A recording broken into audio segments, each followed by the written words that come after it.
Buenas tardes a todos y a todas. Les damos la bienvenida a este nuevo encuentro de AFAM de charlas internacionales.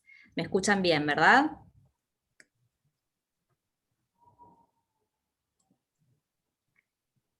¿Me escuchan bien? Sí.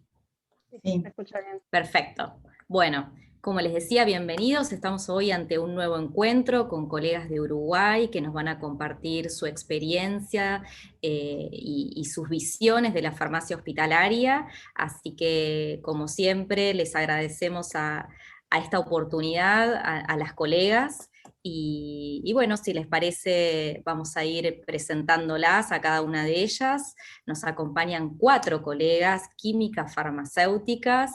Nuestra primer disertante va a ser nuestra colega química farmacéutica Mariela Méndez, que es química farmacéutica y magíster en farmacología clínica y es presidenta de la Asociación de Químicos Farmacéuticos de Uruguay. Luego también nos acompañará otra colega química farmacéutica, Lucía Castellano, Silvina Peraza y Karina Sánchez, que también, además de química farmacéutica, es magíster en farmacología clínica. Así que, bueno, muchísimas gracias desde la comisión directiva de AFAM y desde el comité científico. Agradecemos enormemente esta oportunidad de que nos compartan su labor, sus experiencias y su visión sobre la farmacia hospitalaria. Muchísimas gracias. Les doy la bienvenida.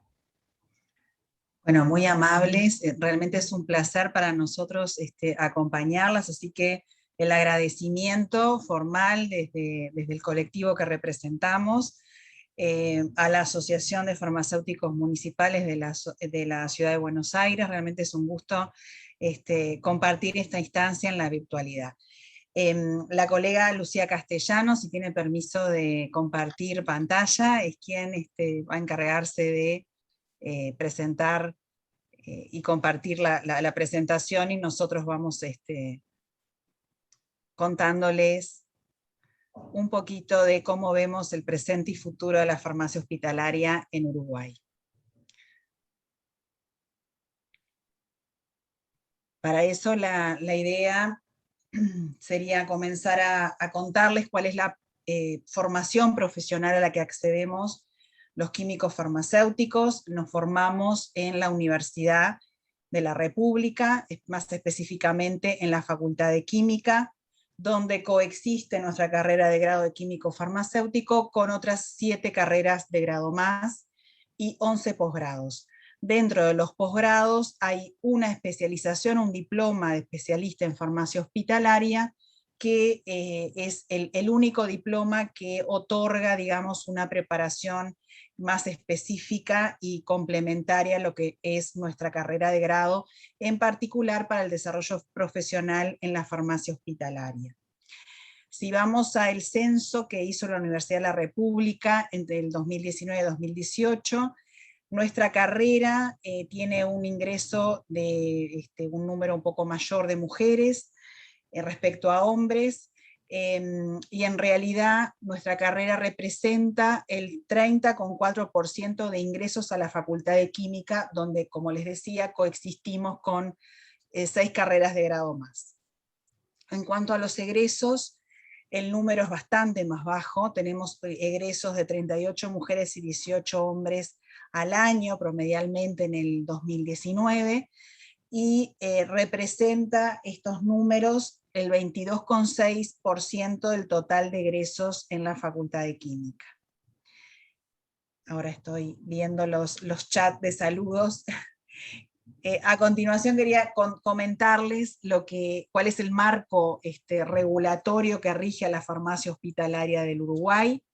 Y tenemos como marco legal la ley 15.703, que obviamente pauta todo el ejercicio profesional en las farmacias hospitalarias y toda la responsabilidad que tiene el profesional químico farmacéutico al frente de dichas farmacias.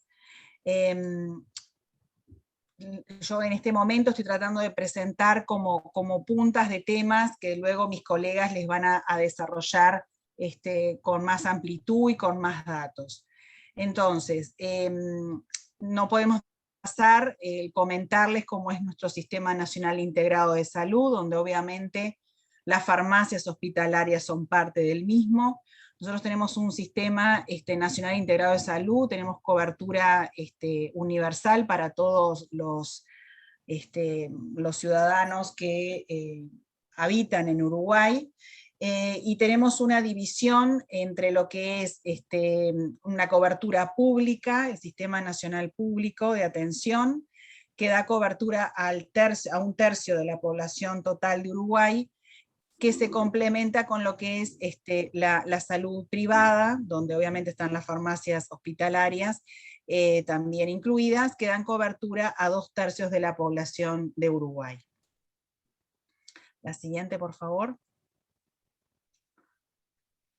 Bueno, hablando un poquito de nuestra asociación, nuestra asociación es de larga data, fue creada en 1888 como Centro Farmacéutico Uruguayo, luego se fue modificando en sus alcances y en sus intereses, y en 1923 pasa a tener la denominación que tiene actualmente de Asociación de Química y Farmacia del Uruguay. Es una asociación civil sin fines de lucro, conformada por egresados de la Facultad de Química y de afiliación voluntaria.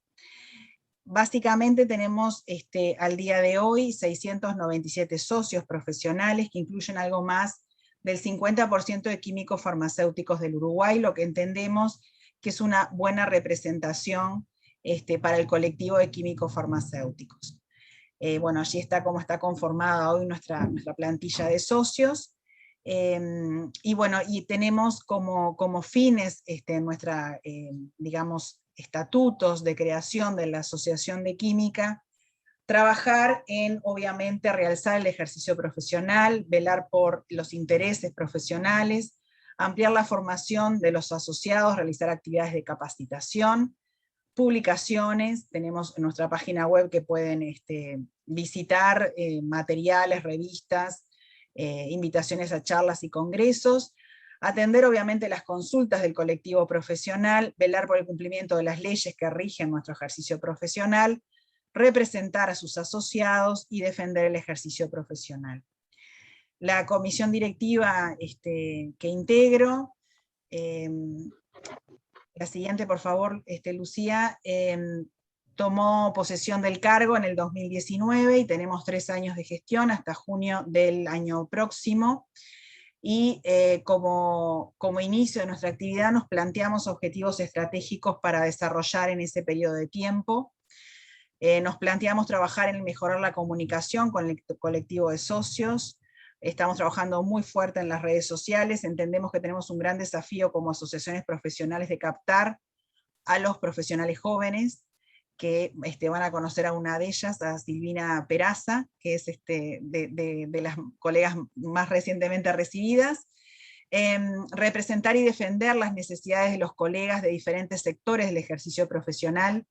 Nuestra carrera nos habilita a trabajar tanto en la industria farmacéutica y afines, como tener actividades, por ejemplo, en la farmacia hospitalaria, obviamente docencia, investigación. O sea, tenemos varios nichos de ejercicio profesional y estamos trabajando en todos ellos.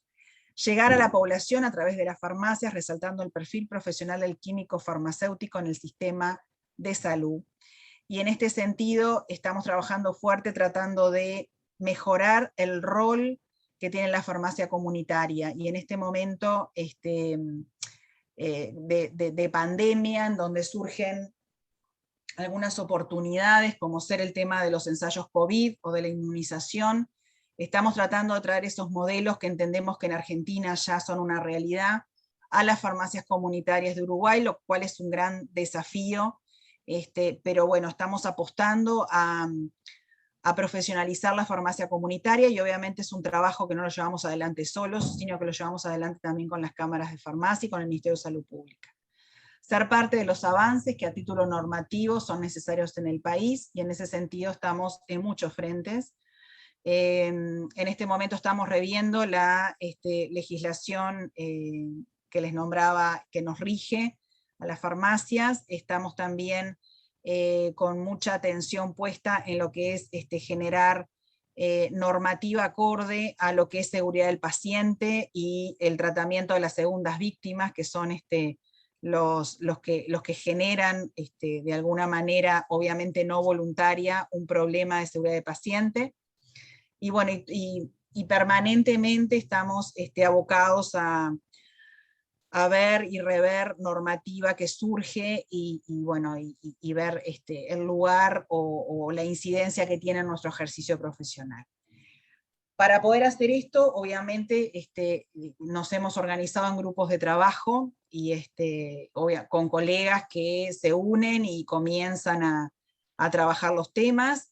Y a modo de ejemplo, cerramos el 2020 con esos grupos de trabajos activos, farmacia comunitaria, que están detallados así, allí los trabajos más resaltados, digamos, el grupo de industria farmacéutica, de biotecnológicos, el grupo de buenas prácticas de farmacia hospitalaria, el grupo agencia de vigilancia sanitaria, estamos trabajando muy fuerte, es una línea estratégica de trabajo definida por la asociación, el promover que nuestro país cuente con una agencia de vigilancia sanitaria.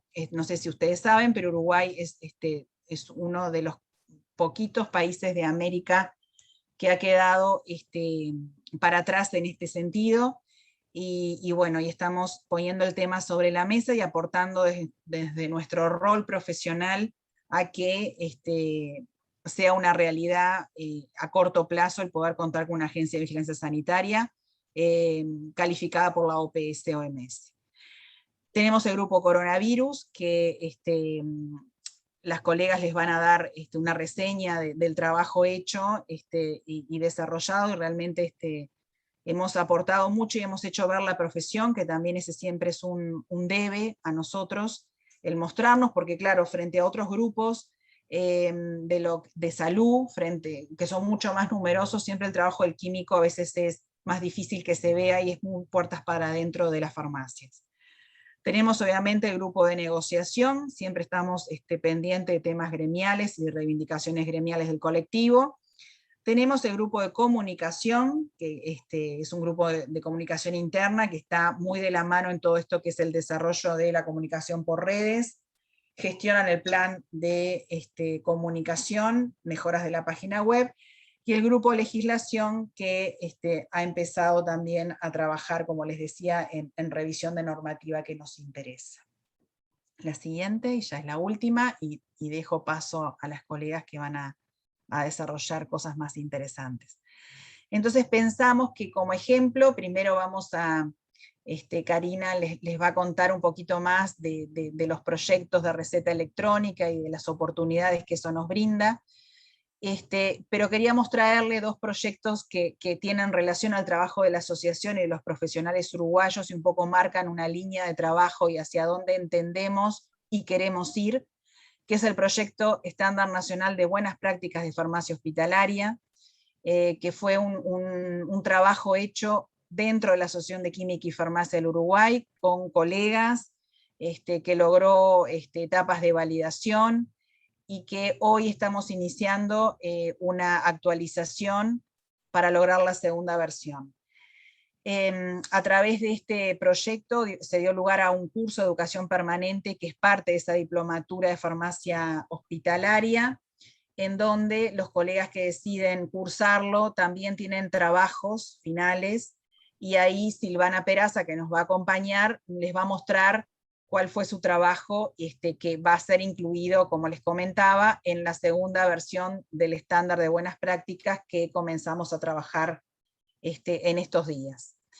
Y por otro lado, otro proyecto destacado ha sido el trabajo del grupo de coronavirus en ACFU, que realmente ha generado insumos muy buenos, nos ha hecho visibles al resto del equipo, hemos tenido espacios que se nos han abierto con internistas, con anestesistas, que han sido muy valorados, hemos tenido también muchas salidas a prensa, a veces por el lado de que falta la medicación, pero bueno, eso también, viéndole la parte digamos, positiva de ser vistos como integrantes de un equipo de salud que está para responderle a la sociedad cuando la sociedad lo necesita.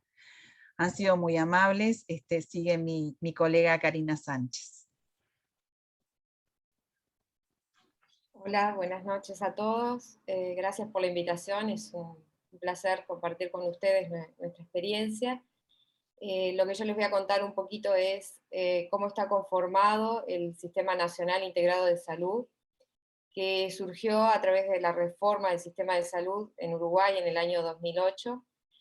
Uruguay hoy cuenta con un sistema integrado, el cual está basado en principios rectores y está sustentado por legislación realizada en forma específica para este modelo de atención. Uno de esos principios rectores es la promoción de la salud, la cobertura universal, la accesibilidad, la sustentabilidad, la equidad y continuidad en las oportunidades de las prestaciones.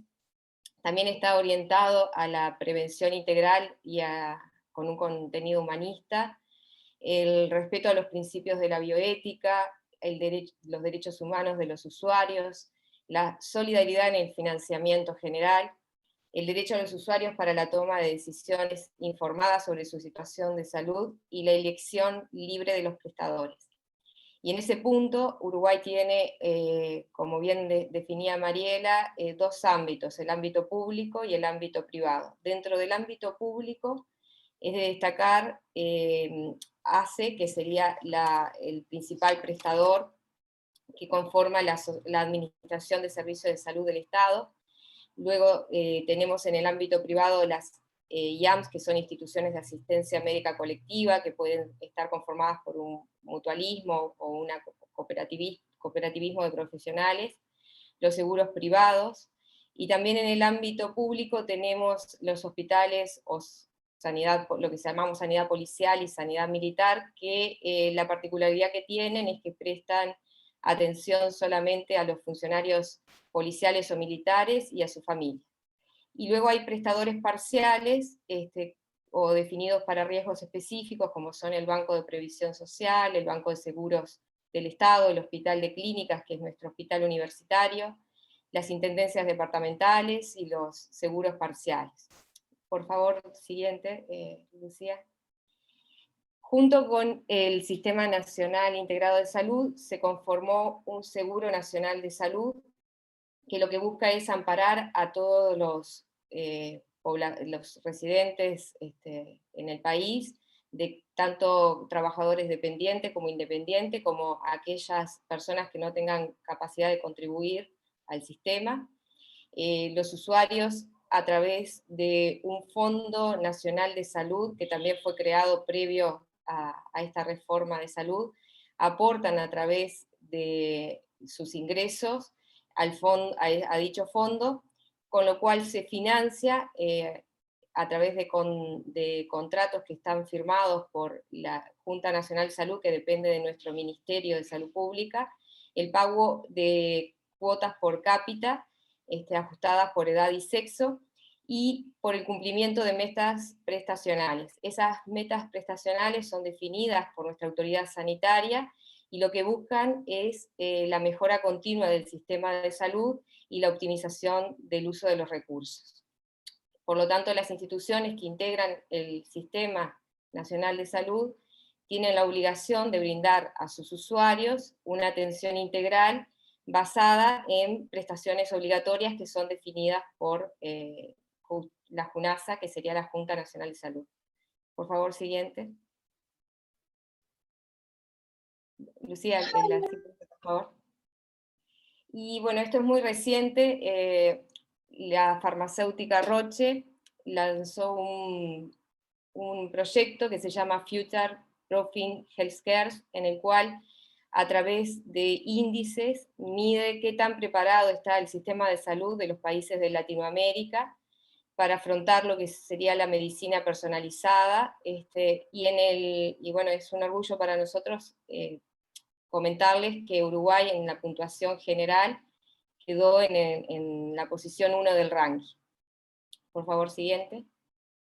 Y uno de los puntos que destaca este índice, que lo que busca es crear puntos de referencia y generar el debate entre expertos en cuanto a lo que es el futuro de los sistemas de salud, Ellos destacan la sólida experiencia en educación digital que cuenta Uruguay, la existencia de legislación enfocada justamente en que los pacientes puedan acceder a los datos que se encuentran en sus registros electrónicos, a una fuerza laboral altamente capacitada, y eso abarca a todo el equipo de salud, y una aceptación sustancial de la telemedicina en los hospitales, lo cual ha sido muy importante en esta etapa de pandemia. Y como verán en el gráfico que les adjunté, las estrategias relacionadas a la historia clínica digital, Uruguay, junto con Panamá, ocupan la segunda posición en el ranking específico de ese índice. Por favor, la siguiente. Y esa introducción, de alguna manera, es para que ustedes entiendan que Uruguay ha hecho un gran trabajo a nivel de lo que es las tecnologías de la información y comunicación para posicionar su Sistema Nacional Integrado de Salud, de forma tal que esa continuidad que estaba mencionada en los principios rectores se pueda dar a lo largo y ancho de todo el país, independiente del prestador al cual asista el usuario. La historia clínica electrónica nacional es un programa que está definido bajo estándares y lineamientos informáticos validados y reglamentados de forma de dar la seguridad a los usuarios en cuanto a sus registros clínicos, y permite dar continuidad a la asistencia a lo largo de los prestadores que el paciente asista. No es visible para todos los prestadores la información clínica, sino que lo único que es visible en las primeras, lo que se transmite, digamos, a la plataforma desde las historias clínicas institucionales son los eventos asistenciales a los cuales asiste el paciente. Por favor, siguiente. Y este proceso de implementación de la historia clínica electrónica nacional fue un proceso progresivo, en el cual se fue incorporando las tecnologías en cada institución, se fueron haciendo interoperables los diferentes sistemas, y hoy Uruguay cuenta con una política digital que es vanguardista y que es una referencia a nivel internacional. Por favor, siguiente. El usuario cuenta con la posibilidad de también consultar sus registros clínicos. Por favor, siguiente. A través, Lucía, la siguiente, a través de una aplicación que se llama Mi Historia Clínica Digital. Todo residente mayor de 18 años tiene la potestad de definir a qué nivel quiere habilitar que su información esté disponible, y como verán en la presentación que están viendo, puede habilitar el acceso a sus datos personales con fines asistenciales en forma total, lo puede hacer en forma parcial, o directamente no lo habilita y solamente quedaría disponible para los equipos de salud solo en casos de emergencia. Por favor, siguiente.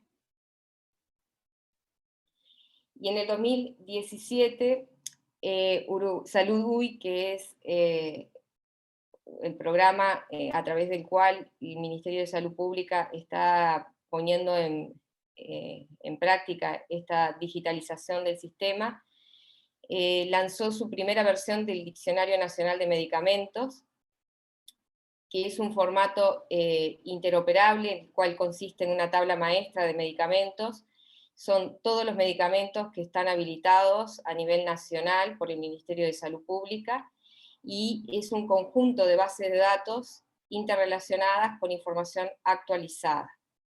¿Eso que permitió? Permitió tener un sistema de información que es completo, con una denominación unívoca, que es interoperable, es decir, se puede intercambiar información entre distintos sistemas informáticos, es confiable porque está actualizada y porque está regida a través de la habilitación del Ministerio de Salud Pública de esos medicamentos. Y en esa clasificación lo que se utilizó para su conformación fueron los códigos ATC, el Formulario Terapéutico Nacional, y una terminología clínica codificada de relevancia internacional llamada SNOMED-CT.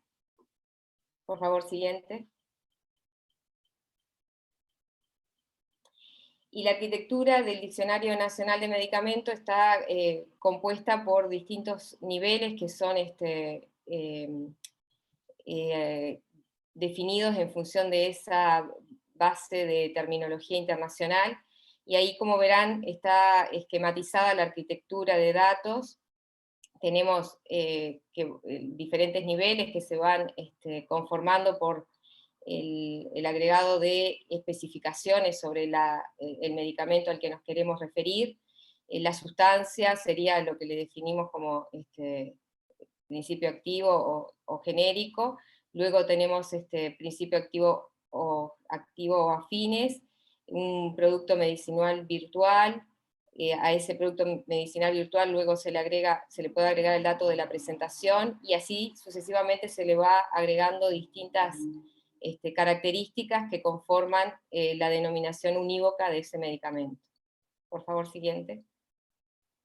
Acá hay un ejemplo de cómo se puede llegar a utilizar la codificación del Diccionario Nacional de Medicamentos. En el ejemplo vemos que el principio activo es la ciprofloxacina, su forma farmacéutica es el comprimido, la cantidad y unidad de medida está definida como 500 miligramos, y así sucesivamente hasta llegar a las condiciones de almacenamiento. Cuando vamos a utilizar esa nomenclatura, tenemos que el principio activo, o BTM, para los sistemas de codificación sería la ciprofloxacina. Si yo a eso a su vez le agrego la concentración y la forma farmacéutica, voy a llegar al BMP, que sería la ciprofloxacina, 500 miligramos comprimidos, y si le agrego a su vez la marca comercial y el fabricante, llegaría a la denominación de AMP, que es cipro 500 miligramos comprimidos recubiertos de Bayer, y al final, si le agrego la presentación, llegaría al AMPP, que sería la denominación completa, cipro 500 miligramos comprimidos recubiertos de Bayer 10 comprimidos, lo cual daría esa identificación unívoca del medicamento al que estoy haciendo referencia. Por favor, siguiente. Y aquí hay un ejemplo de cómo el Diccionario Nacional de Medicamentos ha permitido mejorar, en este caso, los sistemas de compras del Estado, en el cual tenemos sobre la flechita cómo se denominaba antes el medicamento, ahí tenemos el detalle de la variante, ejemplo cardioaspirina, y ahora el detalle de la variante ya está compuesta por el nombre del medicamento, la concentración, la forma farmacéutica extendida, la cantidad de comprimidos en laboratorio fabricante, y tiene a su vez un ID que corresponde al Diccionario Nacional de Medicamentos, que permite intercambiar con los sistemas, con otros sistemas, en este caso de los proveedores o licitantes, para que se pueda identificar correctamente el producto al que estamos haciendo referencia en esta cotización. Siguiente, por favor. Y el punto neurálgico es la receta digital, donde el Diccionario Nacional de Medicamentos es su columna vertebral, por decirlo de alguna manera. Esta receta digital nacional, si bien no está extendida en todos los prestadores, el objetivo principal que tiene y que se espera alcanzar es que mejore la calidad asistencial en todo el país, creando herramientas, instrumentos y plataformas que generen un contexto adecuado para contar con prescripción y dispensación electrónicas a nivel nacional. Y aquí se verían beneficiados el paciente, el prescriptor, la farmacia, el prestador y el Ministerio de Salud Pública. El paciente, porque puede acceder a su historial de medicamentos, porque le garantizamos que va a ser más precisa su prescripción y su dispensación. En el caso del médico prescriptor, porque también puede hacer uso de ese historial y a su vez también puede ver la adherencia a los tratamientos de los pacientes. En el caso de la farmacia, mejoraríamos mucho el proceso de dispensación, porque ya no tendríamos ese peso de la ilegibilidad, muchas veces de la letra manuscrita. Tendríamos también la posibilidad de dar un asesoramiento más completo al paciente, porque haríamos más ágil los procesos, y tendríamos tal vez la posibilidad de dar un servicio más completo, bajaríamos el nivel de errores y el nivel de quejas. En el caso del prestador, puede hacer un seguimiento de sus prescripciones, de sus dispensaciones, y la utilidad sanitaria tendría a disposición en forma transparente y en línea todos los registros, tanto de prescripción como de dispensación, y podría garantizar a la población un servicio más seguro. Por favor, siguiente. Desde el punto de vista de los prestadores, esta receta electrónica permitiría que la prescripción de medicamentos, tanto como la dispensación, pueda ser consultada, pueda ser cancelada, le da otra agilidad al sistema, lo hace más transparente, más visible, más continuo, y en este momento la receta electrónica digital solo está implementada a nivel de los prestadores públicos. El primer hospital que lo pudo implementar a través de su servicio, de las prescripciones de su servicio de emergencia, fue el Hospital Maciel, que es un hospital dependiente de ACE, de tercer nivel de atención, con una gran trayectoria a nivel de país y con un muy buen nivel de asistencia. Todavía no tenemos ningún prestador privado que lo haya implementado de esta forma, pero bueno, se va en camino, y la idea es, al igual que la historia clínica electrónica nacional, que alcance a todos los prestadores. Por favor, siguiente. Y a nivel hospitalario, en el caso de un hospital de tercer nivel de atención, en el cual la farmacia interna tiene un rol preponderante y la dosis unitaria son los sistemas de dispensación más habituales, también se puede hacer interoperables los sistemas de historia clínica electrónica con el sistema de farmacia. Ahí vemos un ejemplo de una prescripción médica y cómo la visualiza la farmacia interna. En este caso están borrados los datos de los profesionales, prescriptores y de los pacientes por un tema de confidencialidad. Ahí lo que vemos es que se indica un analgésico, vemos la dosis, vemos la vía y vemos la frecuencia de administración. La farmacia interpreta esa indicación médica, le asigna una marca comercial de acuerdo al stock disponible en la institución, y una vez que es actualizada en la base de gestión del software de gestión de la farmacia, correspondería la dispensación al sector de enfermería para que pueda proceder a su administración. Por favor, siguiente.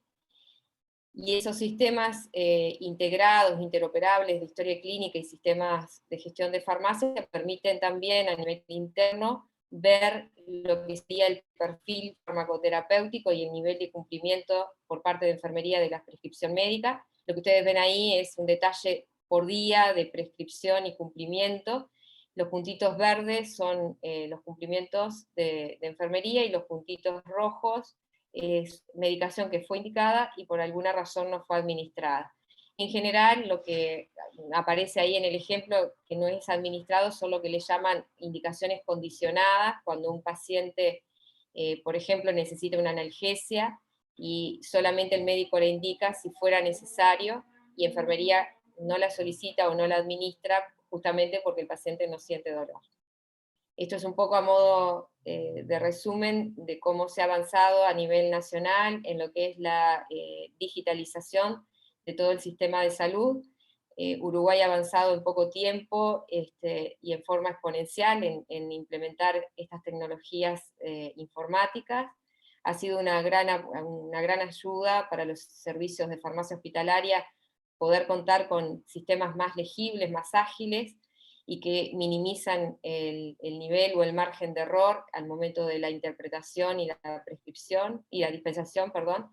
El hecho de que estén pautados ya la denominación de los medicamentos también ayuda a que no haya confusiones, ya no se indica por marca comercial, que era una gran dificultad a la hora de interpretar una indicación.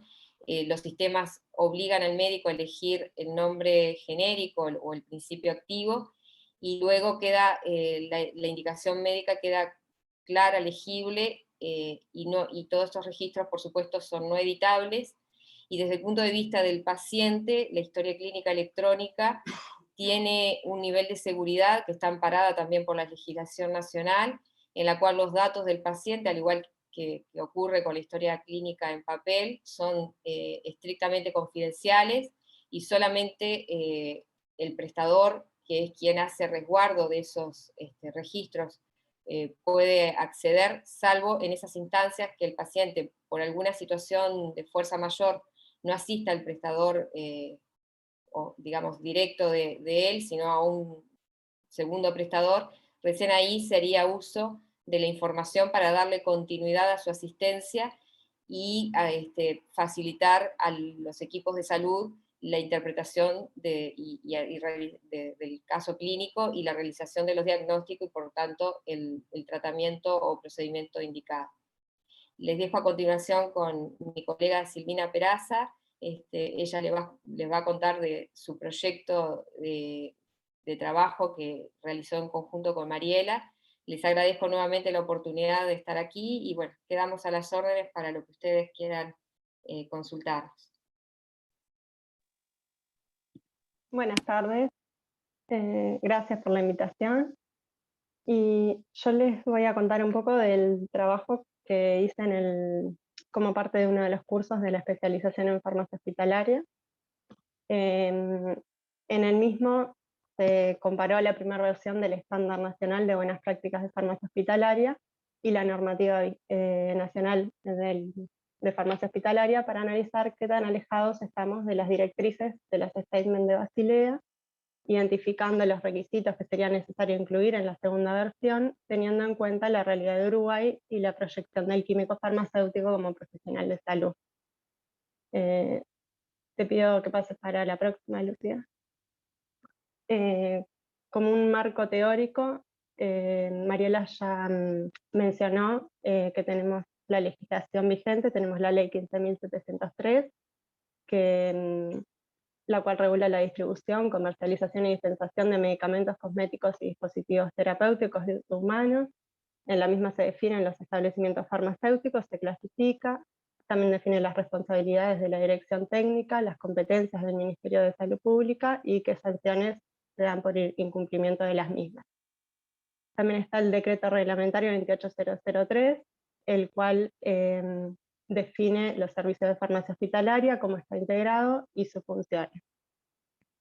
También tenemos el Estándar Nacional de Buenas Prácticas de Farmacia Hospitalaria, que Lucía más adelante les va a ahondar en el tema, que es un documento generado por la Asociación de Química y Farmacia, con el objetivo de desarrollar y promover la implementación de un estándar profesional de trabajo en farmacia hospitalaria.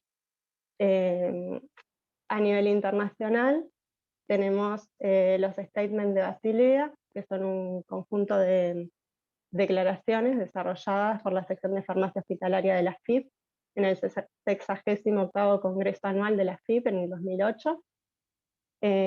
Posteriormente fueron revisadas en 2015.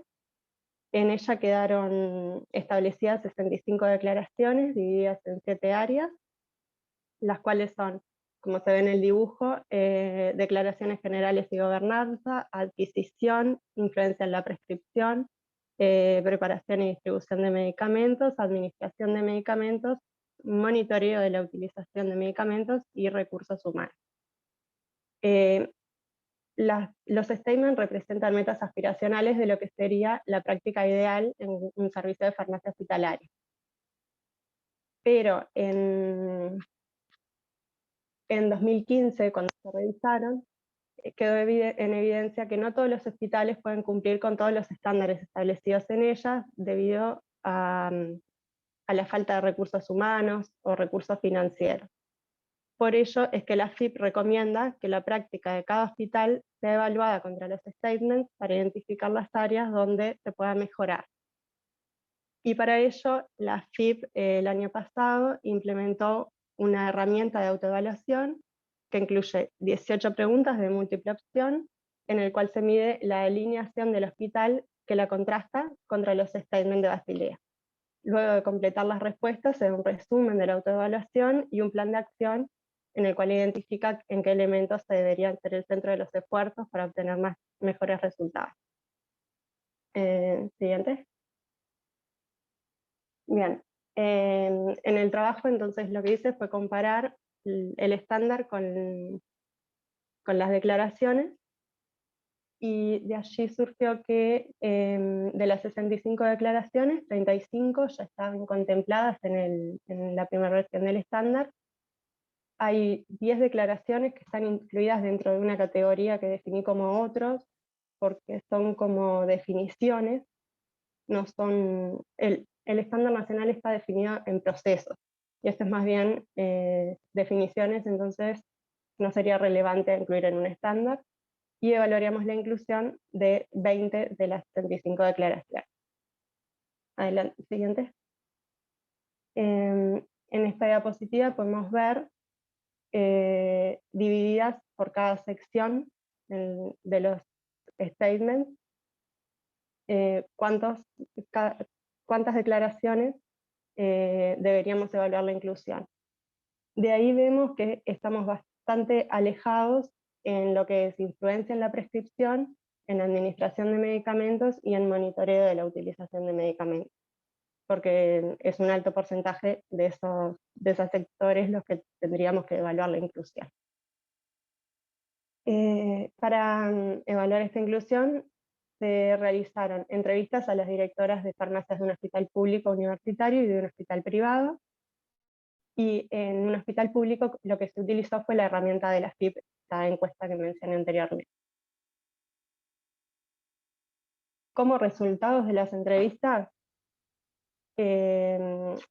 hubieron varios puntos en común en ambos hospitales, ya que, por ejemplo, en atención farmacéutica, en los dos hospitales se realiza intervención farmacéutica, pero no queda registro de las mismas, a menos que la comunicación haya sido vía mail, pero si no, no queda registro.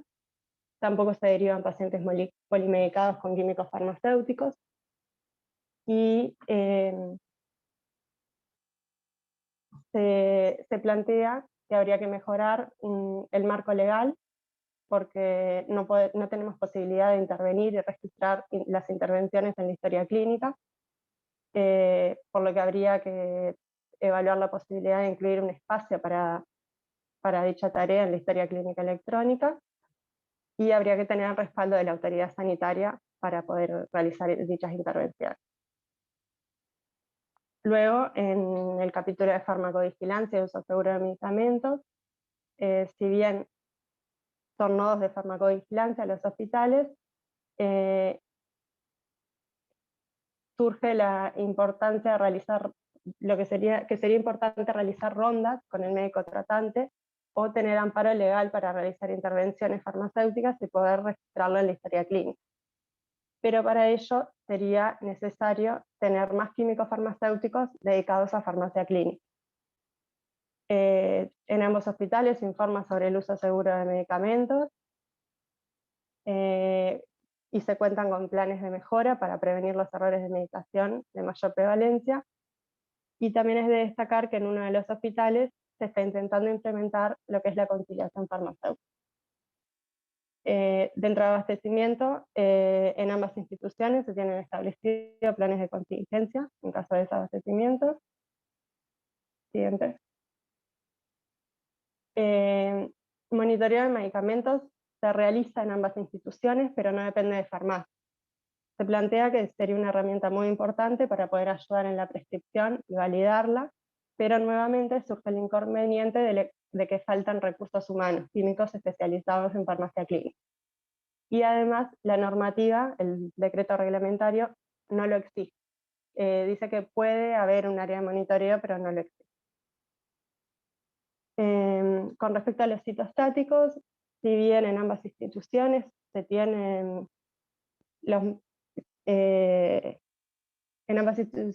definidos protocolos de actuación en caso de derrame, y las dosis son comprobadas por químicos farmacéuticos, lo que se plantea es agregar en el decreto reglamentario, dentro del área de farmacia clínica, un área de preparación que no está definida actualmente. Y surge también la falta de recursos humanos. Respecto a la colaboración en la prescripción, estamos muy alejados de lo que es los statements de Basilea, ya que en ambas instituciones se plantea que no hay químicos farmacéuticos que realicen rondas y revisión de las prescripciones, y se debe a todo lo mencionado anteriormente, la falta de químicos farmacéuticos dedicados a farmacia clínica y la falta de amparo legal para realizar intervenciones en la historia clínica. Luego pasó a la encuesta que se realizó a un hospital público, la encuesta de la FIT, que acá se ve reflejado lo que mencioné anteriormente, de que donde estamos más alejados es en la sección de involucramiento del farmacéutico, que son justamente los statements donde no, que son los statements que faltaría incluir al estándar. Porque en la sección 3 de preparación y entrega de medicamentos están todos los procedimientos incluidos en el estándar. Vemos que se está dentro de los objetivos de la FIP, ya que no se tiene categoría nivel 0 y hay un alto porcentaje en el nivel 2 y el nivel 3. Siguiente. Como conclusiones del trabajo, tenemos que para la nueva versión del estándar habría que agregar un proceso de contingencias. Se implementaría ese statement que está ahí mencionado, definiendo subprocesos, como por ejemplo compras preventivas, gestión de préstamos, alternativas terapéuticas. Dentro del capítulo de atención farmacéutica y uso seguro de medicamentos, se debería al menos mencionar que las intervenciones quedan registradas o generar un espacio dentro de la historia clínica electrónica, que se realice en jornadas de actualización de uso responsable de medicamentos, y plantear el subproceso de conciliación farmacéutica, plantear el contexto, definir interfaces y la intervención de farmacia. Dentro del capítulo de información de medicamentos se debería por lo menos mencionar que se deba contar con información sobre administración segura de medicamentos en el sitio de administración de la misma. Dentro del capítulo de farmacovigilancia habría que dejar establecido en el estándar que haya un sistema de notificación de medicamentos defectuosos y de errores de medicamentos de fácil acceso. Dentro de preparación de medicación especial, habría que estandarizar como su proceso la preparación de quimioterapias y medicamentos considerados de alto riesgo. Y dentro de recursos humanos, la necesidad de formación de químicos en farmacia clínica para poder implementar estos estados.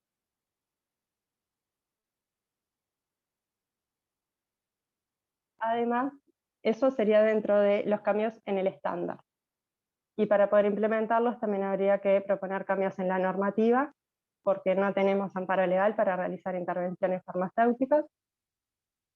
También sería muy importante definir la cantidad de recursos humanos necesarios para poder trabajar de forma segura y con el menor nivel de riesgo en cada institución. Y se deberían referenciar los statements de Basilea de forma de tener un documento de referencia a nivel mundial como base para desarrollar el estándar y poder proponerlo como auditoría. Luego, de esta forma quedarían contemplados todos los statements en la segunda versión del estándar. Sí. Siguiente, Lu. Bien, y como se mencionó que sería necesario la formación de químicos farmacéuticos en farmacia clínica, se comparó el plan de estudios vigente de químicos farmacéuticos, que es el plan de estudios 2015, con planes de estudio de universidades de la región y de 2 universidades de FAR. En la próxima diapositiva vemos el plan de estudios de químicos farmacéuticos. Acá vemos que tenemos un alto contenido de materias de formación en ciencias básicas, ya que hasta el 6º semestre es casi todo ciencias básicas, recién entre el sexto y el séptimo semestre empiezan las materias de formación profesional, vamos a decir. Vemos que de los seis planes analizados, 4 tienen formación en inglés, que nosotros actualmente no tenemos, pero desde el 2019 se tiene en la oferta de asignaturas selectivas. Tampoco tenemos formación en salud pública, que es muy importante al ser profesionales de la salud, pero también está dentro de la oferta de asignaturas selectivas. Después tenemos la materia gestión de empresas, pero no está enfocada en gestión de servicios de farmacia. Y a remarcar es que al tener 70 créditos en materias selectivas, el estudiante puede perfilarse hacia el área que más le interese: farmacia hospitalaria, industria, desarrollo farmacéutico. O sea, la carrera no está enfocada en farmacia clínica, no, pero si el estudiante quiere, puede perfilarse para esas áreas. Y después existen los cursos de posgrado, que es la especialización en farmacia hospitalaria, en farmacia industrial o en radiofarmacia. Gracias. Las dejo con Lucía. Bueno, buenas noches. Muchas gracias por la invitación. Como anteriormente habían presentado mis compañeras, ahora vamos a hablar de 2 grandes proyectos llevados a cabo por la ACFU, que son altamente destacados. Uno de ellos tiene que ver con el Estándar Nacional de Buenas Prácticas, que previamente estuvieron mencionando, y el otro tiene que ver con el grupo de trabajo a nivel de la medicación utilizada en pacientes coronavirus. Bueno, entonces, este Estándar Nacional de Buenas Prácticas de Farmacia Hospitalaria tiene como antecedentes la identificación de una gran variabilidad de los recursos humanos y también materiales en las diferentes farmacias hospitalarias. Por lo tanto, se plantea la necesidad de generar un estándar que considere tanto lo que es la calidad como la seguridad a nivel del trabajo de las farmacias. Entonces, para trabajar en este proyecto, se fueron transitando diferentes fases. En la primera de ellas se realizó una identificación del estado de la situación y de oportunidad de las diferentes farmacias. En segundo lugar, se desarrolló propiamente el contenido. Y por último, se hizo una etapa de corrección y de validación. Esta primera versión del estándar fue aprobada finalmente el 30 de abril de 2019 en Asamblea General Ordinaria de la ACFU. El líder del proyecto fue la química farmacéutica Mariela Méndez, que participa de esta charla. Entonces, el objetivo central de este trabajo tiene que ver con generar el Estándar Nacional de Buenas Prácticas de Farmacia Hospitalaria, considerando el documento Directrices Conjuntas de la FIP y OMS sobre buenas prácticas en farmacia, o sea, sobre los estándares para la calidad de los servicios farmacéuticos. Los objetivos específicos que persiguió tienen que ver con identificar y poder definir los procesos mínimos mandatorios de las farmacias hospitalarias, detectar cuáles son los puntos de control de cada proceso, identificar cuáles son los roles necesarios que se deben tener para poder cumplir adecuadamente con los procesos, asegurando los puntos de control definidos previamente, realizar un análisis de los riesgos por procesos, considerando esos puntos de control y las medidas de mitigación que pueden existir, definir métricas de recursos para cada proceso que estén asociadas al trabajo de la farmacia. Por ejemplo, en relación al número de camas de internación, el número de recetas de agudo dispensadas, entre otros. Entonces, las diferentes fases transitadas, para ser un poco más específico, tienen que ver con que en un primer paso se desarrolló un equipo de trabajo, se plantearon cuáles eran las expectativas y también cuáles eran las realidades con las cuales había que tratar. En segundo lugar, se desarrolló el mapa de procesos, se identificaron los diferentes procesos y los subprocesos y además fueron definidos y se identificaron cuáles eran los procesos claves. En una tercera fase, se definieron los diferentes roles y los puntos de control críticos que presentaba cada proceso y subproceso. En una cuarta fase, se identificaron las amenazas y se valoraron los riesgos de cada proceso. En una quinta etapa, estaba planificado realizar la métrica de recursos y las capacidades, y en una sexta etapa se realizó el armado, el validado, la corrección, el consenso y por último la aprobación.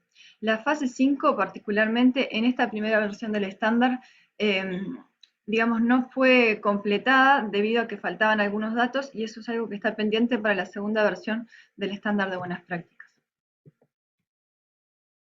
Bueno, entonces, la metodología de trabajo, como les comentaba, fue en diferentes fases. Básicamente, lo que tuvo presente en primer lugar fue poder analizar cuál era la realidad de trabajo de las diferentes farmacias hospitalarias, tanto a nivel público como privado, es decir, poder realizar un diagnóstico de la situación. En un segundo lugar, se realizó en forma consensuada lo que es el mapa de procesos para las farmacias hospitalarias, teniendo en cuenta, por un lado, cuál es el deber ser de la profesión, pero por otra parte también esa realidad que se había definido previamente. O sea, hasta qué punto también se podía llegar a cumplir con ese deber ser. En una tercera fase se definió para cada proceso el contexto correspondiente, o sea, su marco legal, los diferentes reglamentos internos que pudieran existir, los requisitos que pudiera necesitar el área, etc. En una cuarta fase, para cada proceso se definieron los subprocesos que lo conformaban, desarrollando para cada subproceso el flujograma tipo, o sea, el que deberían cumplir todos los procesos para poder realizar la mejor práctica que permitiera cumplir con los objetivos de calidad del proceso. Asimismo, en esta etapa se identificaron los roles necesarios para llevar adelante esos procesos y cumplir con los diferentes puntos de control. En una quinta fase se analizaron los riesgos para cada proceso y subproceso.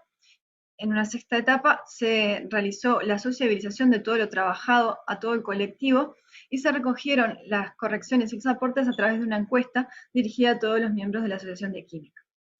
En una séptima etapa se realizó un taller que permitió valorar todo lo anteriormente realizado, se trabajó en las diferentes discrepancias y las últimas definiciones que fueron necesarias. Y por último, como les comenté, fue aprobado en abril del 2019 la primera versión del estándar. Bueno, entonces el mapa de procesos que fue confeccionado es este que se presenta aquí. Básicamente considera 19 procesos que, como les comentaba, tiene en cuenta por un lado lo que es la realidad y por otra parte lo que es el deber ser de la profesión. Los procesos que digamos está representando son lo que es selección de medicamentos, la gestión de la calidad y los riesgos, así como la mejora continua, la planificación estratégica y operativa, las políticas y los programas relacionados a medicamentos, la distribución de medicamentos e insumos a las diferentes áreas y servicios de la institución, la preparación de medicación especial, la dispensación ambulatoria, la atención farmacéutica, la farmacovigilancia, la investigación y docencia, la información relativa a medicamentos, la gestión de medicamentos en áreas de almacenamiento, la gestión de compras, la gestión de facturación, la gestión de recursos humanos, los asuntos regulatorios, la dosis unitaria, la gestión del medio ambiente y el equipamiento, y por último lo que es la gestión de la salud y la seguridad ocupacional. O sea, en otras palabras, se recogen todas aquellas áreas que hoy por hoy conforman la realidad de las farmacias hospitalarias, teniendo presente determinados niveles de calidad y de seguridad que se buscan para la profesión. Entonces, para llevarlo un poco más a tierra, trajimos un ejemplo, particularmente es el proceso 5, o sea, anteriormente veíamos proceso 5, distribución de medicamentos o insumos a áreas o servicios de la institución. Lo elegimos por ser un proceso bastante característico de todas las farmacias hospitalarias. Entonces verán que está dividido en diferentes etapas, ¿sí? Por un lado, la acción del solicitante, ¿sí? Puede venir desde el médico en primer lugar o desde enfermería, en la cual se identifica la necesidad y se prepara la solicitud en un determinado formato. Esto va a llegar a farmacia y acá encontramos un primer punto de control donde se realiza el control de esa solicitud. En caso de que la solicitud esté correcta, se avanza, de lo contrario, se vuelve un paso para atrás para nuevamente preparar por parte del solicitante esa solicitud, pero considerando que estuviera correcta, se continúa y se realiza la preparación de la medicación por parte del funcionario número 1 del servicio de farmacia. A continuación, el funcionario 2 del servicio de farmacia realiza un control de la medicación contra el documento de esa solicitud, o sea que verifica que lo preparado concuerde con lo solicitado. En caso de estar correcto, se continúa el siguiente paso. En caso de ser incorrecto, se vuelve a realizar lo que es la preparación de la medicación. Si está correcto, se registra la salida en el sistema informático contra el documento de entrega que esté conformado, o sea, con el gasto cumplido.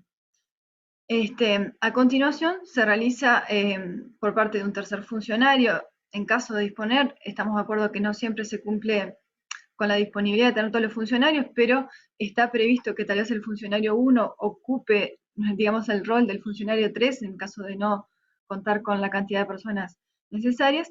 Entonces se pasa a este punto de control 4, que es el control de la salida en el sistema informático contra el documento de solicitud, o sea, verificar la baja en el sistema informático. ¿Sí? En caso de que no esté correcto, se realiza la corrección correspondiente en el sistema, y en el caso de que sí esté correcto, se realiza el control junto con el solicitante. ¿Sí?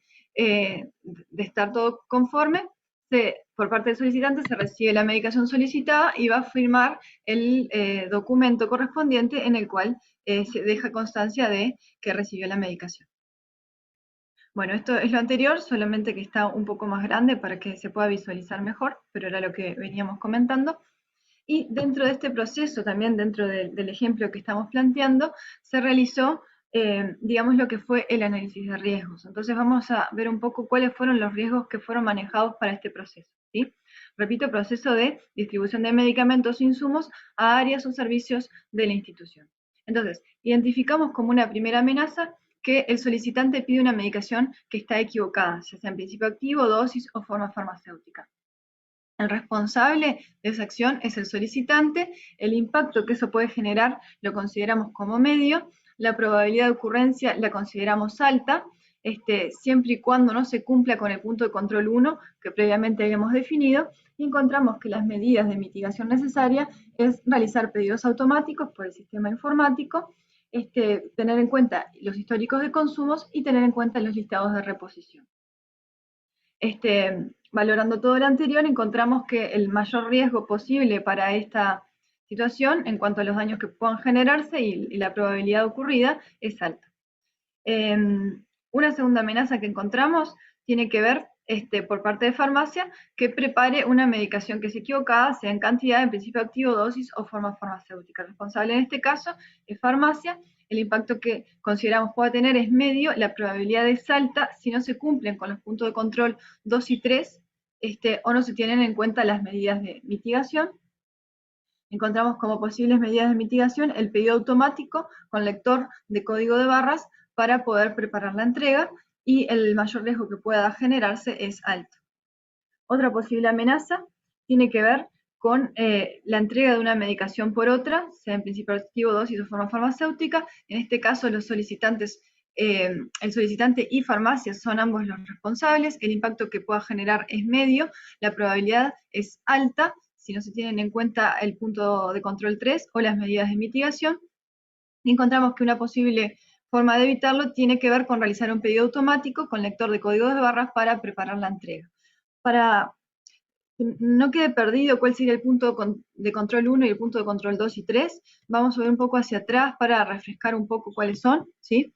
Encontramos primero que nada, punto de control 1, el control de la solicitud, punto de control 2, el control de la medicación contra el documento de solicitud.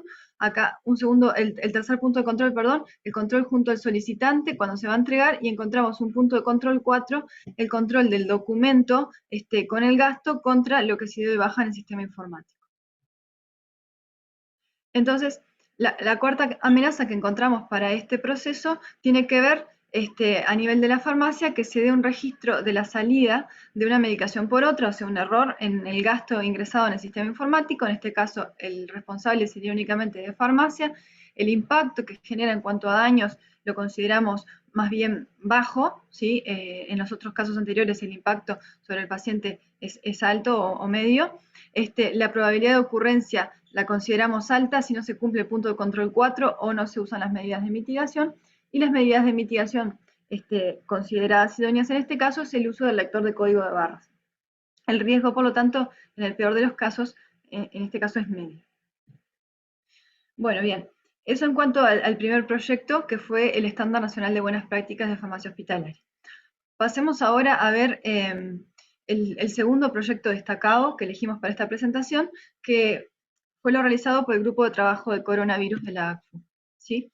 Entonces, lo que se conformó fue una guía, ¿sí?, de disponibilidad, una guía rápida para poder asegurar en los servicios de farmacia hospitalaria la disponibilidad de fármacos para los pacientes de UCI. ¿En qué marco se da esto? Bueno, fue armado por parte de la ACFU un grupo de químicos farmacéuticos para elaborar un documento que permitiera aportar un apoyo, una base a los diferentes colegas en una situación sumamente particular, una situación totalmente de crisis, en el marco de lo que fue la segunda ola de contagios por coronavirus en nuestro país, que evidentemente significó una situación que no había tenido precedentes previamente para ningún tipo de servicio de farmacia de segundo y tercer nivel de atención en todo el país, debido a que se dieron altos consumos y por un tiempo prolongado de determinados medicamentos utilizados fundamentalmente en lo que es la pseudoanalgesia y el bloqueo neuromuscular, ¿sí? Por lo tanto, ocurrió en el país una situación de escasez de medicación, y por lo tanto este documento lo que buscó fue dar un apoyo y determinadas pautas de trabajo para los diferentes colegas y también para otros profesionales de la salud que estaban involucrados para poder atender a esta situación. Entonces, el objetivo principal, como les comentaba, tenía que ver con, primero que nada, por establecer una metodología que permitiera de una forma sistemática, rápida y consensuada asegurar la disponibilidad y continuidad en el abastecimiento de medicamentos que se utilizan en los diferentes protocolos de sedación, analgesia y bloqueo neuromuscular de los pacientes que estaban internados en UCI cursando infección severa por SARS-CoV-2. Entonces, vamos a ver un poco del contenido de esta guía que fue elaborada. Fue basada en diferente bibliografía publicada a nivel internacional, algunos de países vecinos, en el cual se tuvo en cuenta los diferentes medicamentos que se utilizan en la pseudoanalgesia, ya sea la primera línea como las segundas alternativas.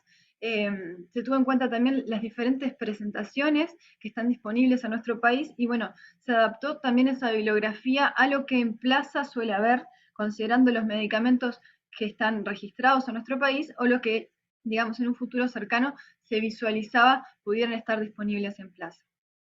Entonces, en función de eso, nosotros planteamos los diferentes fármacos que pudieran utilizarse en sus diferentes presentaciones, ¿sí?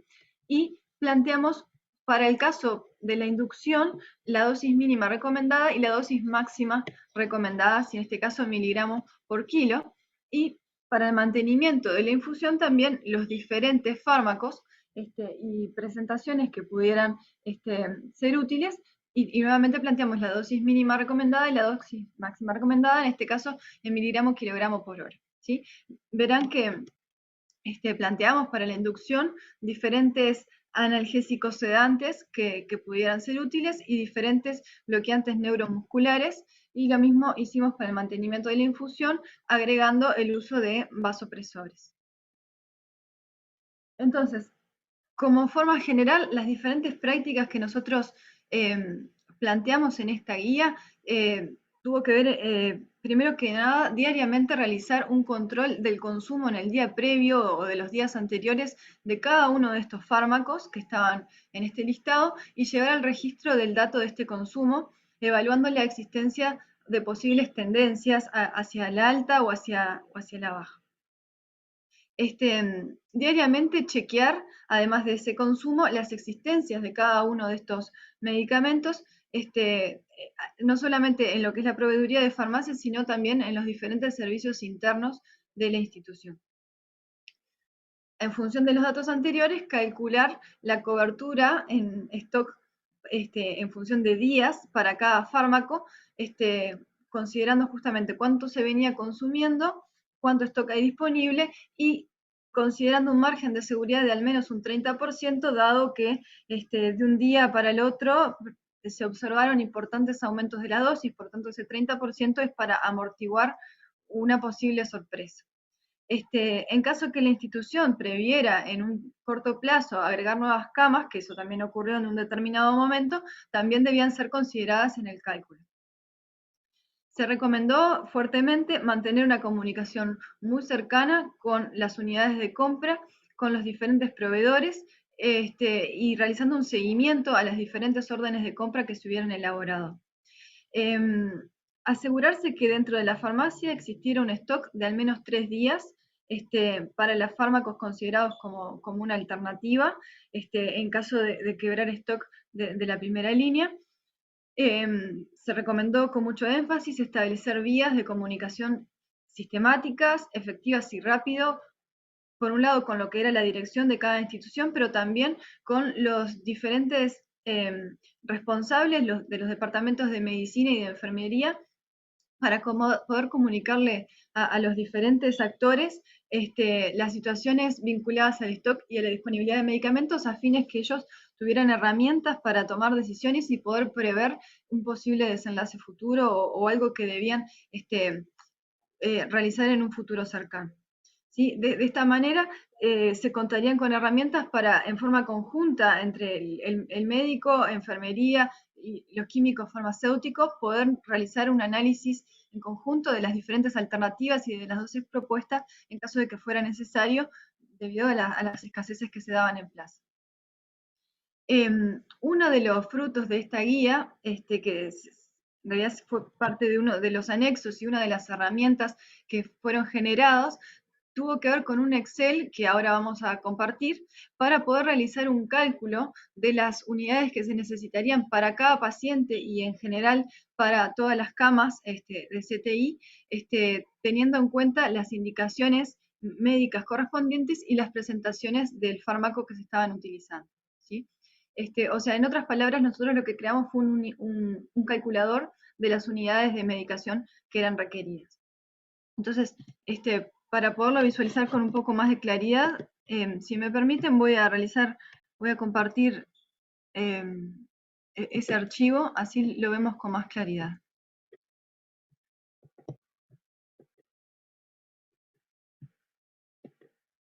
Bueno, bien, entonces este es el calculador. Tiene una primera parte con las diferentes instrucciones de uso. Realmente es muy sencillo porque lo que tiene que hacer la persona es completar los campos que están marcados con una X, pintados en verde.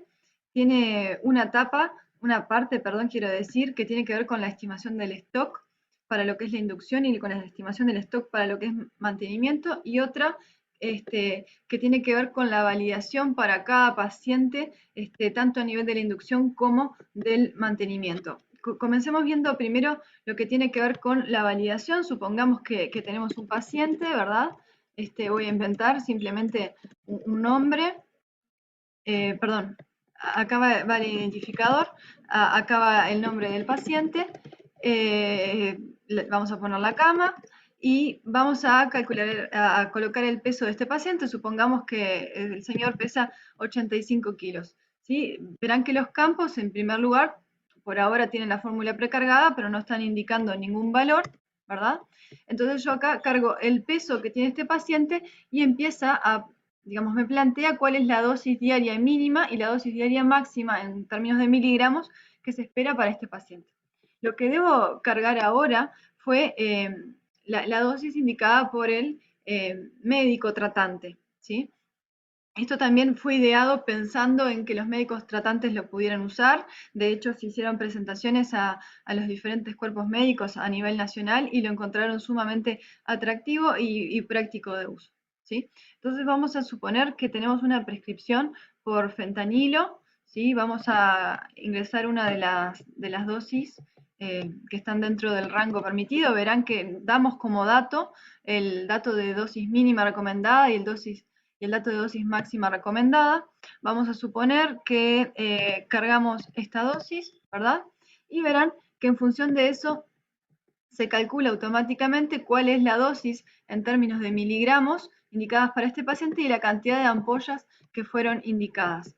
Vamos a suponer ahora que el médico realizara un error de tipeo, en vez de poner 0,01 miligramos kilo por hora, pone una dosis 10 veces mayor, ¿verdad?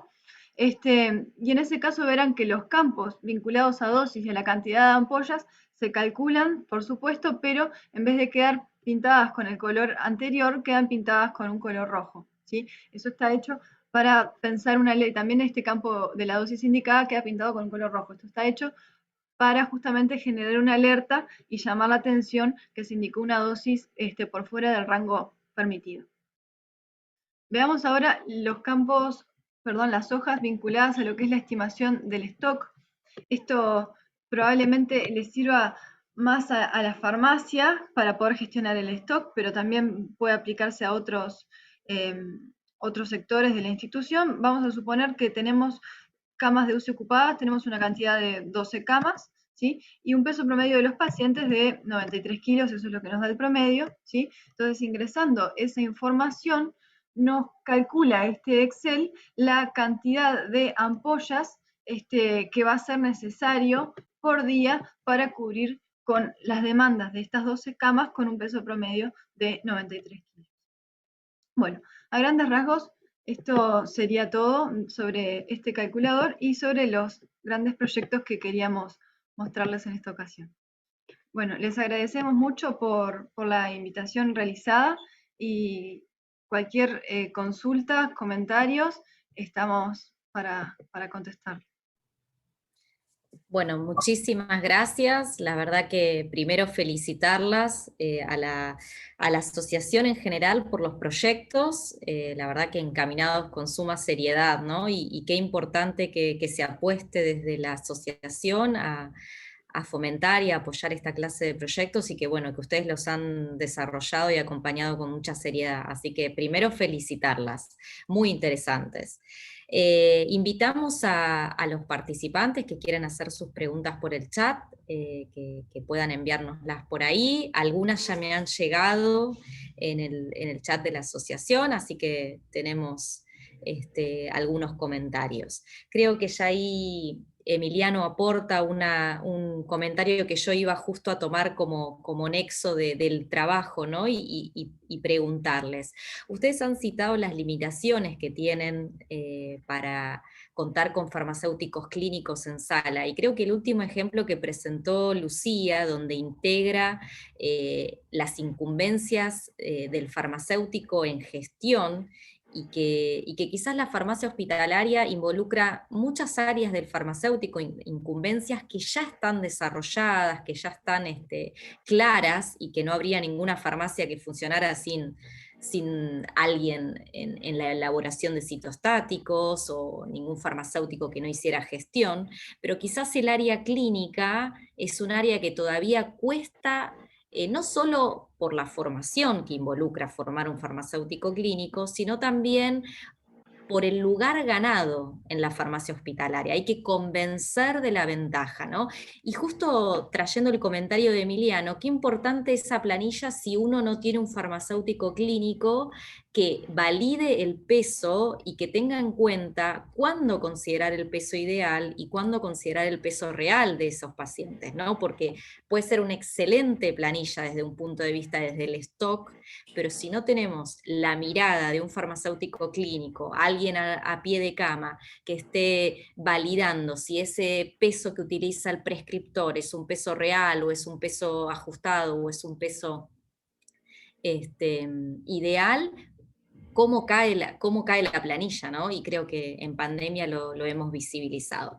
Entonces la pregunta, que se conecta un poco con el comentario del colega que escribió por el chat, es ¿cómo ustedes abordan esta limitante? ¿Cómo logran desarrollar proyectos que demuestren la importancia del farmacéutico clínico?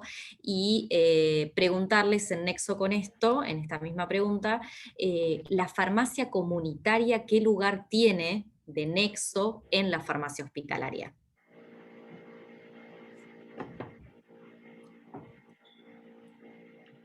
Bueno, por un lado, un comentario con respecto a lo que es la dispensación ambulatoria en nuestro país. ocurre algo bastante particular, que estamos al tanto que no es tan común en todos los países, que mucha de la dispensación ambulatoria se realiza desde un sector de despacho ambulatorio de la farmacia hospitalaria. Eso es muy común en nuestro país. Que tal vez en en otros países del mundo lo que suele ocurrir es que el paciente concurre a una farmacia comunitaria y retira la medicación directamente indicada, por ejemplo, en la policlínica de su institución de salud. Y esa farmacia no está vinculada para nada con ese hospital al que fue a tratarse. Entonces, en nuestro caso tenemos en la mayoría de las instituciones, no en todas, pero en la mayoría de las instituciones, un sector de la farmacia que se encarga de ser la proveeduría, un sector de la farmacia que se encarga de las dispensaciones internas, que se llama dispensación interna, la mayoría aplica un sistema de dosis unitaria, tampoco todas, y otro sector de la farmacia es lo que se conoce como despacho externo, o sea, la conocida como farmacia externa. Entonces, eso hace, respondiendo a la parte de la consulta de qué rol ocupa la farmacia comunitaria, eso hace que la farmacia hospitalaria absorba parte del rol esperado para la farmacia comunitaria. Y realmente la relega un poco en ese lugar más clínico, ¿sí? Porque la farmacia hospitalaria se caracteriza de alguna manera, si bien es verdad que falta mayor cantidad de personas destinadas a la farmacia clínica, en la farmacia hospitalaria, por lo menos cuenta con más horas de cobertura de un químico farmacéutico que la farmacia comunitaria. Por lo tanto, está más cerca de poder realizar una atención farmacéutica que la farmacia externa, que la farmacia comunitaria. ¿Sí? Eso por un lado. Por otra parte, sí, como mencionaban mis compañeras, han habido avances en la profesión, está claro, que busca irse actualizando, hay movimientos digamos, de investigación, de comparación, por así decirlo, con planes de estudio de otros países del mundo. Surgieron los diferentes posgrados, que son especializaciones para la carrera del químico farmacéutico, particularmente que buscan darle una inserción determinada en los diferentes ámbitos laborales que pueda llegar a tener, y en realidad los diferentes movimientos van a ir impulsando a ese avance del químico farmacéutico, y está claro que la farmacia clínica es uno de los siguientes bastiones a conquistar y a desarrollar en nuestro país, en realidad.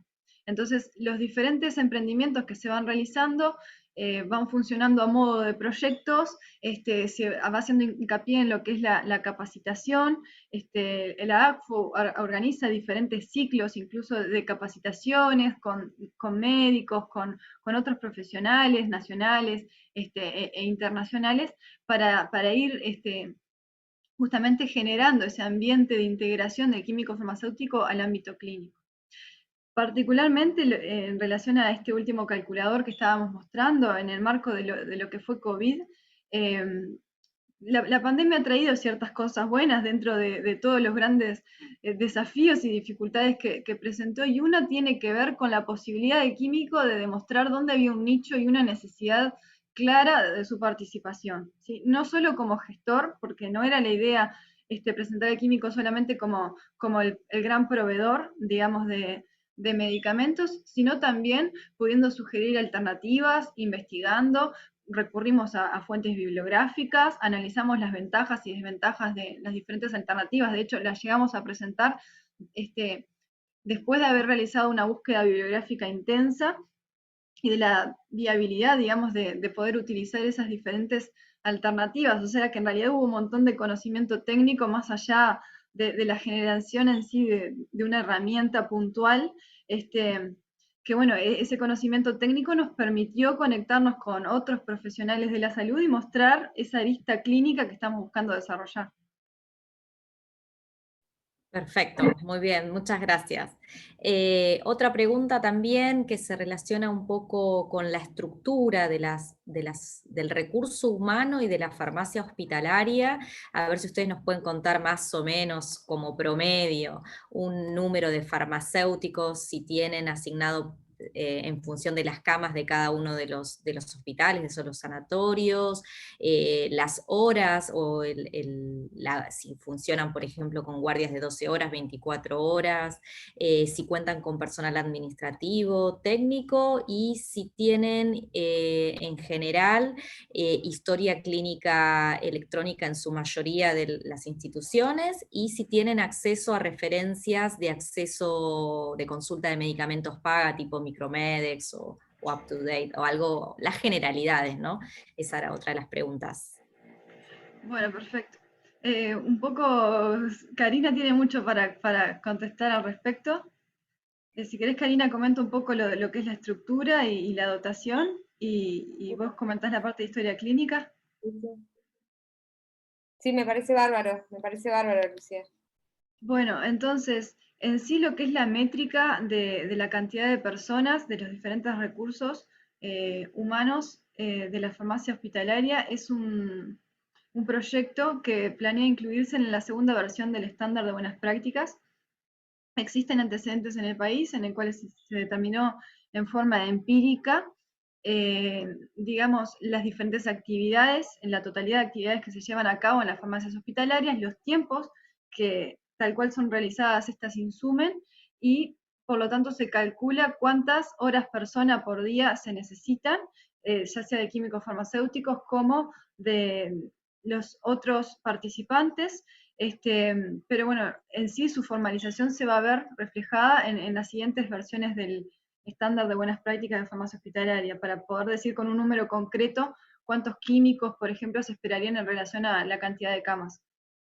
En cuanto a su estructura, bueno, el director técnico de la farmacia hospitalaria, por reglamentación, debe ser un químico farmacéutico, y puede estar dividida esa farmacia en diferentes sectores, como mencionábamos anteriormente, o sea, la farmacia interna, la farmacia externa, la unidad de reconstitución de citostáticos, un área de radiofarmacia, un área de proveeduría, y el responsable, digamos, va a tener, digamos, si no es el mismo que el director técnico, va a tener una responsabilidad compartida con el director técnico, que siempre tiene la última responsabilidad ante el Ministerio de Salud Pública, y los colaboradores del químico farmacéutico son, al nivel de hoy, el auxiliar de farmacia. Para trabajar debe haber realizado el curso de auxiliar de farmacia, que esté aprobado por el Ministerio de Educación y Cultura, y el título debe también estar registrado en el Ministerio de Salud Pública. Surge ahora, recientemente, la carrera de técnico en farmacia hospitalaria, pero es algo sumamente reciente y todavía no existen egresados de dicha carrera. Con respecto a la consulta de la historia clínica electrónica, en el marco de la historia clínica electrónica nacional, todos los prestadores integrales se vieron obligados a tener una historia clínica electrónica. El grado de avance por institución depende mucho del tipo de hospital, de los recursos con los que cuente, pero lo que sí hoy sabemos es que todas las instituciones tienen, en principio, una historia clínica donde registran la evolución clínica de los pacientes, las prescripciones en algunos casos, y lo que está tal vez no tan desarrollado es la interfase entre la historia clínica electrónica y los sistemas informáticos que manejan los servicios de farmacia. Como les decía en la presentación, nosotros hemos ido avanzando en forma gradual en el proyecto de digitalización de los sistemas de salud, en particular en la institución en la cual yo trabajo, que es un hospital de tercer nivel de atención, donde se practican procedimientos de medicina altamente especializada.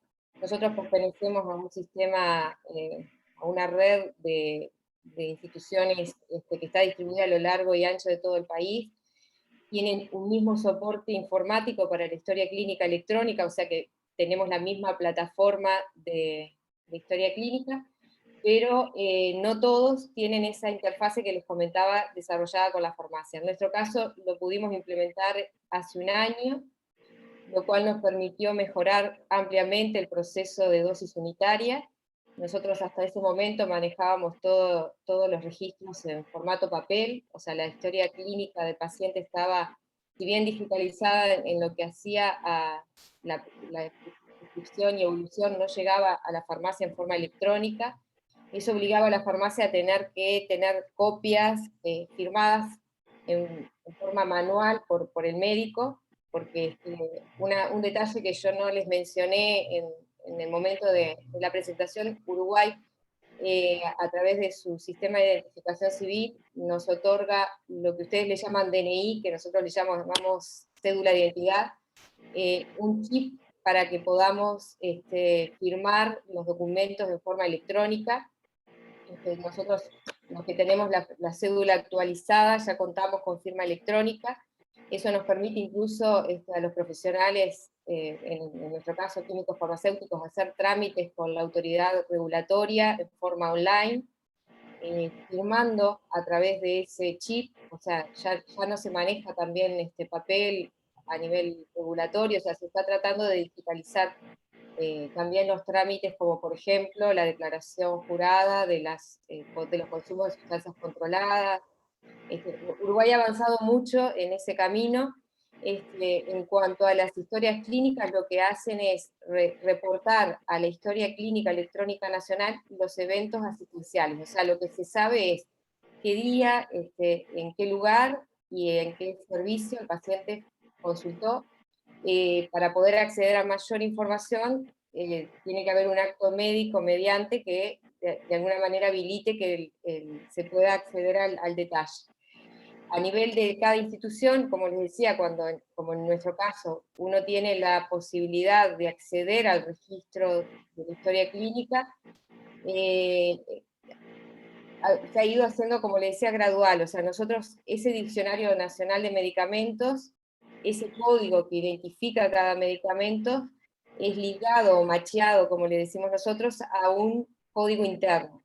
Entonces ya la comunicación se realiza en línea, de forma estandarizada. El médico prescribe un medicamento, selecciona en algunas oportunidades una marca comercial, que en el caso de una farmacia interna también puede ser opcional, o sea, sugiere, más que elige, sugiere una marca comercial, y la farmacia lo que hace es asignarle el medicamento para el turno que corresponda, y actualiza la baja de stock del sistema de farmacia. En cuanto al sistema de información del tipo Micromedex, esos son sistemas pagos. Hay algunas instituciones que lo tienen, en nuestro caso no, porque bueno, la institución no consideró que fuera una inversión para hacer en este momento.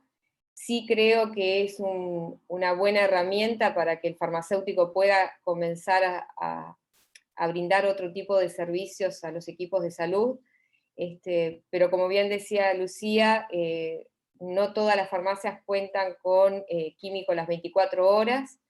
En general, la cantidad de químicos por institución es variable porque no hay ninguna reglamentación que exija a los prestadores determinada cantidad de profesionales según la cantidad de camas o actividad del hospital, ni la complejidad del hospital.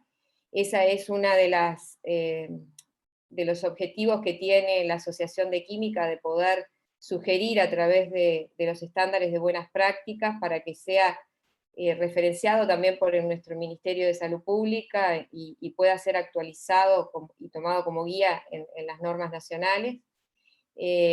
Es un tema que, si bien nos preocupa, al no tener un sustento ni un marco regulatorio que nos potencie a seguir caminando hacia el área clínica, nos deja un poco en esta situación de tener que ir avanzando de a poco, ¿no? O sea, estos equipos de trabajo que Lucía les mostró, sí nos dieron mucha visibilidad.